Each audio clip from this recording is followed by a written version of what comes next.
and welcome. Oh, hello, and welcome to week 4.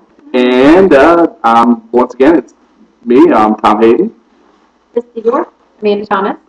and today we are going to talk about theorists. I personally did Renzulli, and Renzulli he did the whole 3-ring concept where we had the 3 rings where we had like creativity, intelligence, and then the other thing, which was like the thing that was like really exclusive to Renzulli, is that you had to have like the drive, like you had to have like the motivation. If you didn't have motivation to do whatever you're going to do, then you're not truly gifted. All right, go ahead. My theorist was Gagne, and one of the things that I noticed, he heavily relies on IQ scores being the primary thing that they look at, as well as the circumstances. But he separates and classifies students, learners, into gifted and talented. And you could be one without the other. You could be gifted and it develops into talent. And you have to have that motivation and circumstances to be able to get from one to the other. Yeah, I had Sternberg, and he talked about, he was mostly focused on that you build on prior knowledge. He was really all about, you can't really be gifted if you can't problem solve and take in a circumstance that's new and think about what you learned before.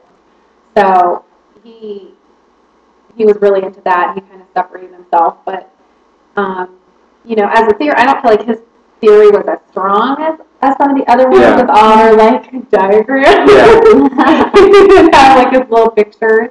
Yeah, like Tannenbaum and his big 5-star, and you have to have all pieces of the 5-star, including luck. Luck was a big factor. But I think kind of like looking at all the theorists, what it said to me is that there really just isn't a clear-cut way. It's not like special ed where they're like ding, ding, ding, ding, ding. You have it. Yeah, if you're intellectually disabled, then you have this, and this. Right. But with gifted, I mean, we see so many different ways that people can be gifted. I mean, like, you know, Gardner. I mean, if you go by Gardner, pretty much everybody's gifted in their own way. Right. But that's kind of like if you think about, and this is comparing special ed to gifted again, but everybody can be special ed. Right. That's true. If you look, you could tick one of those ticks on everything for, you know, on something for everyone. Because it's funny. I just finished reading a book on ADHD, and like I saw some things in there that well, not everything with ADHD that it described me as a kid, but this book, like, I mean, there were chapters. I was like, oh my God, I was that kid when I was a kid. But, I mean, I was never diagnosed with ADHD or anything like that, but it was just, you know, it was one of those things. But they have clear diagnosis, whereas with gifted, I mean, we don't have those type of things at all. It's like, you know, I mean, who's to say who's gifted and who's not? But of course, they have those guidelines. Right. And that's why I can't wait until in the future we do have that about gifted. You know, there has to be someday, some way, somebody, people, I don't know, collective mind, you'll have a checklist. Do they meet these 10 things? Yes, then they're this kind of gifted. Like we said, I think there's categories, just like special ed. You're not intellectually deficient or not. There's different categories of special ed, just like there's different categories of gifted, but we don't. Maybe we should get those the 5 guys that we had, get them, lock them in a room together and have them decide. Have them do like a evaluate how to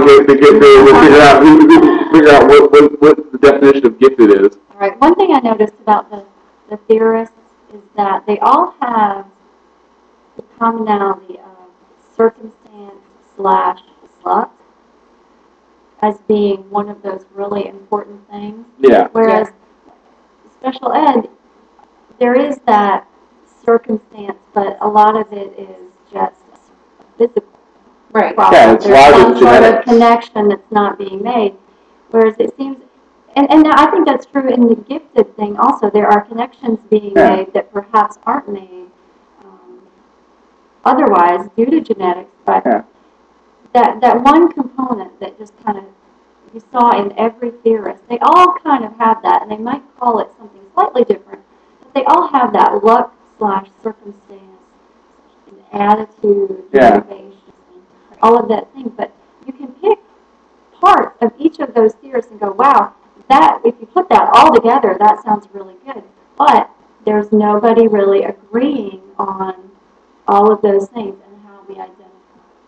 And it makes it so that, like, these people who are deciding, what's gifted and what's not in, like, schools, it makes it difficult.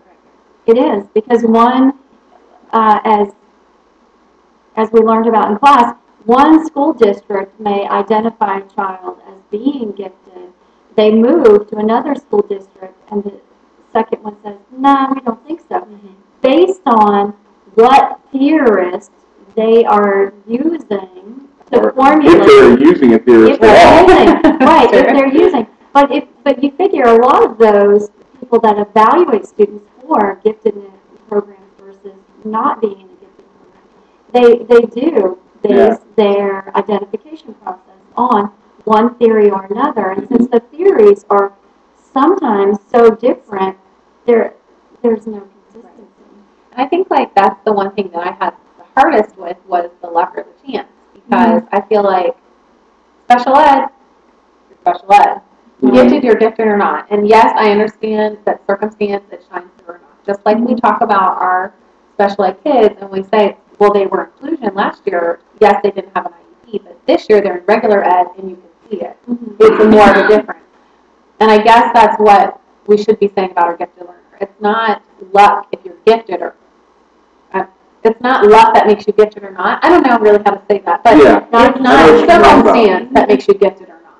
I think that it's innate, and that's something like, but the theorists that I most agree with would have to be probably Renzulli and Tannenbaum, because I think it definitely is, and I know we're going to disagree on this, but I think a big part of it is hitting them, is you have all of these components, so you're gifted. Yes, I do think you can be, like, we were marking as people, like SA, what was it, AS? Well, we're marking people, anyway, I think, you can be accelerated in some areas, but I think, to me, a gifted learner is a rounded gifted learner. Does that make sense? I can understand that. And I can understand that. See, now I'm more of a gardener kind of guy, because I think that every kid, like, every kid has their specialty. Like, some kids are more gifted in athletics. Some kids are more gifted in such. Like, I have two nephews.